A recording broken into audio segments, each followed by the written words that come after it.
Hello everyone, and welcome to Biopedia.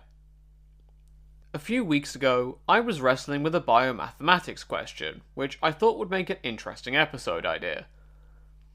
Specifically, the question is, how likely is it that, if you have a certain number of offspring, or at least a certain population size that you select randomly, that you get a certain number of males and or females? Let's go back to basics for a second. Now, it is the sperm which determines whether a child's biological sex is male or female in humans. This is because mammalian Y chromosomes code for something called the testis determining factor, or sex determining region, which is about 35,000 letters long. This gene prompts testes to form and the child to become male. By contrast, if the SRY gene is absent, ovaries form and the child is biologically female. Spermatogenesis in mammals results in about 50% of sperm having a Y chromosome and 50% having an X chromosome. This results in a roughly even split between males and females being born. So, for our question, we are assuming that the probability of a biologically male or female baby being born is roughly even in this scenario. Now, we're going to ignore things like the percentage shift towards males that we've seen in China in recent years because of the one-child policy, as this was due to selective abortions and other influences which happened after conception and happened artificially because of cultural impacts of the policy. For simplicity's sake, I will also be ignoring things such as Klinefelter's syndrome or hermaphroditism while not minimizing these phenomena. They just require separate episodes, and we're trying to have as simple a question as possible here today. So, let's take a look at our question at a smaller scale, and look at how this works. We can then see if we can get a guiding principle which we can establish at a larger scale. Starting with the smallest possible scale, if there is one baby, there are only two possibilities, the child being biologically male or biologically female. At least given all the qualifiers we've talked about above. So far, so simple. What if there are two children? Well, let's look at our options. First off, both could be male. Alternatively, both could be female. Finally, one could be male and one could be female. Seems simple enough, three possibilities. However, there is added complication just under the surface. This is because there are two different children, each of which could be male or female. To put it another way, if we designate the letter A as male and the letter B as female, there would be four letter combinations for this scenario. AA, so two males, BB, two females, or, for one of each, either AB or BA. So, even though there are only three possibilities from a number of each biological sex perspective, there are four combinations in which this can occur. One of them, having two of each, is twice as likely to happen, so the ratio of probabilities here would be 1 to 2 to 1, in the order of only males to male and female to only females. Let's expand this again to 3 and let's see what happens. Straight away, we know there is only one combination of each with all three having the same biological sex, represented as AAA and BBB. However, once you start thinking about multiples, the combinations increase. Using our letter simplification again, we get AAB, ABA, BAA, BBA, BAB, and ABB. This is 6 combinations, with 3 having 2 boys, or 2 letters A, and 3 having 2 girls, or 2 letters B.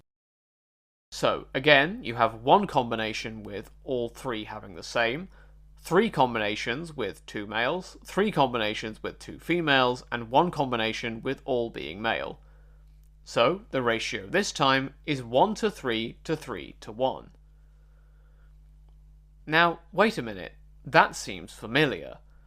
This is because this is the order of numbers in something called Pascal's triangle.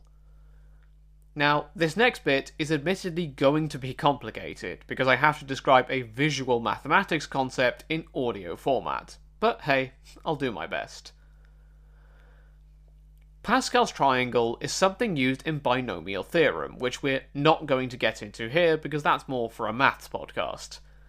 What we care about is how to draw it, because that will help us understand the probabilities we're talking about here. So, start with a blank bit of paper or whatever you're using, or visualizing, just blank. Start with number 1 at the top. Imagine it's in a single box all by itself. Now, we're going to add a second row beneath. There need to be 2 imaginary boxes in this row in order to complete the shape of the triangle, one slightly to the left and one slightly to the right of the box above them. Both of these boxes on the second row also have to be filled with 1 1 each. You should now have 3 1s in the shape of a triangle. All clear so far? Good. At least I certainly hope it's clear. Sit tight, because now we've got to add the third row.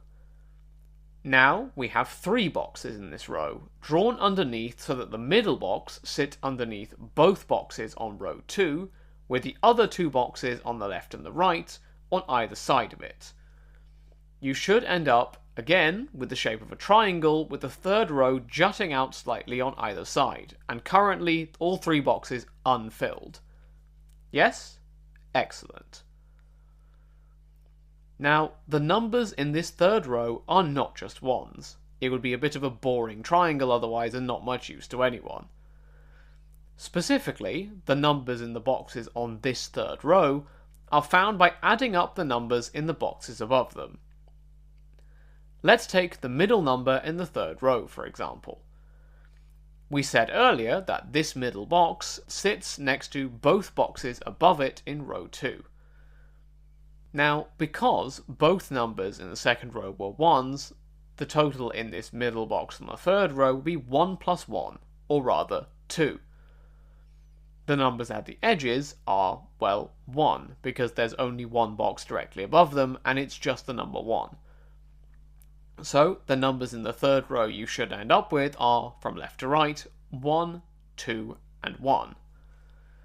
And hence, this is why I said it sounded familiar earlier, because this is the same probability ratio that we found earlier when we just had 2 children in the sample, and we had 3 different outcomes with 4 different combinations. Similarly, if you carry this on to the fourth row of Pascal's triangle with 4 boxes, we get 1, 3, 3, and 1 for the fourth row, just as we did with the probabilities of the various combinations for 3 children. Incidentally, I'm just going to deal with this now. We're going to say that the first row of Pascal's triangle would correspond to the probabilities if there were 0 children, because, well, there's only really one possibility there, which is there isn't anything. With all that said, we've built up Pascal's triangle a little bit, and we've looked at some probabilities. Where does this leave us? Well, we're now at the point we can use a hypothetical example to try and answer our question from earlier in more detail. You might want to make sure you have a copy of Pascal's triangle handy somewhere, as working it all out here would take 17 pages of script and far too many uses of the number 1. So, I'll just pose a question as an example. If you have a family or a sample size, or whatever you want to call it, of let's say 10, what are the chances of at least 3 of each biological sex being born or at least present in the sample, if we're assuming everything is random? Well, to answer this, we need row 11 of Pascal's triangle, because remember earlier, row 1 corresponds to a sample size of 0, row 2 to a sample size of 1, and so on. I'll save you a whole lot of calculation which I had to do, and say the numbers in question for this row are, from left to right, 1, 10, 45, 120, 210, 252, 210, 120, 45, 10, and 1. It's symmetrical. The total of these numbers is 1024. Hold on to that fact, we're going to need it in a second. By the way, this is also 2 to the power of 10, with 10 being the same size as our sample, which is neat. This is another quirk of Pascal's triangle. The total of the numbers in each row is equal to 2 to the power of the row number minus 1. So the total of row 11 is 2 to the power of 10, row 10 is 2 to the power of 9, and so on. You can try this for yourself if you like. All well and good, but how does this get us any closer to the answer to our question? Well, we just need to apply the same logic as we used before at a smaller scale. There would be one combination of each where there are only boys or only girls in our sample. Now, this is relevant because if you visualize the numbers I mentioned earlier in a row, you can see that the number on the two edges is 1. That's right, you can also visualize the numbers on the row in Pascal's triangle as moving from only boys to only girls probability or vice versa, left to right. Now that we know that, can we eliminate some more numbers and hence some more combinations? Well, we know that if we need at least 3 boys and 3 girls in our sample, we need to remove combinations where there are 0 boys and or 0 girls, 1 boy and or 1 girl, and 2 boys and or 2 girls. So, looking at the numbers of this row of Pascal's triangle, we need to take out the first, second, and third numbers on both the left and the right. As we said earlier, those numbers are, for both sides, 1, 10, and 45. Put another way, there would be 10 combinations with only 1 boy and 1 girl, 45 with only 2 boys and 45 each with only 2 boys or only 2 girls. Now, all we need to do is the final maths. We need to add all the remaining numbers together to get the probability of getting at least 3 boys and at least 3 girls in this sample size of 10. This is because we need to look at how many combinations remain out of the 1024 possible which we established there were earlier. If you add these numbers together and turn it into a probability to the nearest number, you get a probability of 89%. So this means that there is a roughly 89% chance in a family or a sample size or whatever you're looking at of 10, which is random, that there are at least 3 boys and 3 girls in the sample. I'll leave the numbers here in case you want to try it for yourself for these next examples, but the probability of this same restriction of at least 3 boys and 3 girls in a set of, let's say, 8 or 12 to the nearest percent comes out at 71% and 96% respectively. So, there you have it. That's one way that Pascal's triangle can be used in biology. I know this seems a bit random as an example to bring up, but I was just doing the maths at one point, realised this existed because of a quirk of probabilities, and thought it would be interesting to share.